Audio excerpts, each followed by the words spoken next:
সব একেবারে সাইজ হচ্ছে, ঢাকায় করে সিট দেবো না ইনশাআল্লাহ। জনাব খালিদুজ্জামানের উদ্দেশ্যে বলতে চাই, শিক্ষিত মানুষ, ডাক্তার মানুষ, কথাবার্তা একটু সভ্যতায় আনুন।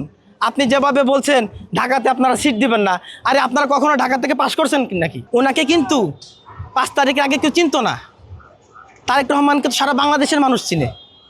তারেক রহমান যখন ঘোষণা দিয়েছেন উনি 17 আসন থেকে নির্বাচন করবেন, আর তারেক রহমান হচ্ছে এই আসনের সন্তান, এই ক্যান্টনমেন্টে উনি বড় হয়েছেন, তার সাথে তুলনা কোনোভাবে যায় না। খালিদুজ্জামান যে বড় বড় কথা বলে, ডায়লগবাজি করে, দেখেন জামাতের নেতাকর্মীরা খালিদুজ্জামানকে চিনতো না। সত্যি কথা যেটা, এই 17 আসনের যারা জামাতের নেতৃবৃন্দ আছে তারা কিন্তু 5 আগস্টের আগে, গণ অভ্যুত্থানের আগে এই খালিদুজ্জামানকে চিনতো না। উনি এখন বড় বড় কথা বলে। আপনি তো 5 তারিখের পরে আসছেন, আপনার অবদানটা কি আপনি দেখান? গণ অভ্যুত্থানের আগে আপনার অবদানটা কি? আপনি ফেসবুকে কি এই ফ্যাসিজমের বিরুদ্ধে একটা পোস্ট করেছিলেন কোনো দিন? কেউ বলতে পারবে? আপনার জামাতের নেতাকর্মীরা আপনাকে চিন্তা 5 তারিখের পরে, তা আপনি এত বড় বড় ডায়লগবাজি কোথা থেকে শিখলেন?